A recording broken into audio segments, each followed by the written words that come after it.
Thank you very much, Cathaoirleach. Minister, can I ask you how the funding increase from your department announced in Budget 2024 will provide for an expansion of targeted access and inclusion model supports to children in County Carlow beyond the time spent in the ECHI programme, both in term and out of term, and if you will make a statement on the matter. Thank you. Thanks very much, Deputy. And the award-winning Access and Inclusion Model AIM has supported more than 27,000 children with a disability to access and meaningfully participate in the ECCE programme since it was first introduced in September 2016.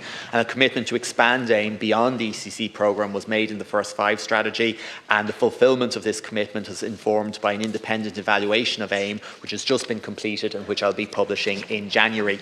So participants in that evaluation, basically everyone, teachers, parents, educators, providers, they all supported the expansion of AIM supports to hours outside the ECCE programme.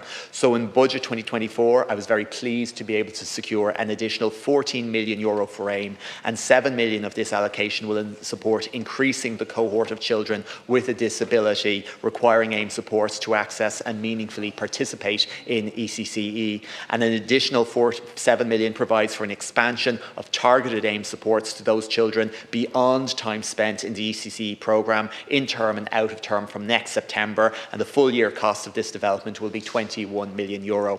And the specific rules underpinning this extension are currently being developed. However, the intent of the additional funding is to support ECCE enrolled children with a disability to remain in services for the full day if they wish to do so. The precise allocation model for this expansion of AIM is currently under design. I'll communicate that to the sector in early 2024. And information relating to individual counties will not be available until the expansion is in place, and actual uptake will depend on a range of factors, including parental choice. So it's my ambition over time that all children with a disability enrolled in early learning and care centres will have access to supports under AIM. And to this end, my officials will next consider how younger children with a disability who aren't old enough yet to register for ECCE, how they could also be supported through AIM. Thank you, Minister. And I do want to welcome the increase of the 14 million announced in Budget 2024 for access and inclusion model. I also welcome that you've said 7 million will be allocated to support children with a disability requiring these supports to access and meaningful to participate in the ECCE programme. I want to ask you, Minister, about therapies and support. So what exactly, can you actually outline what these supports will be, therapies for children with disability, what other supports maybe will be put in these schemes for them? Also, Minister, I'd like to ask you about the expansion of children with complex needs and respite, for children.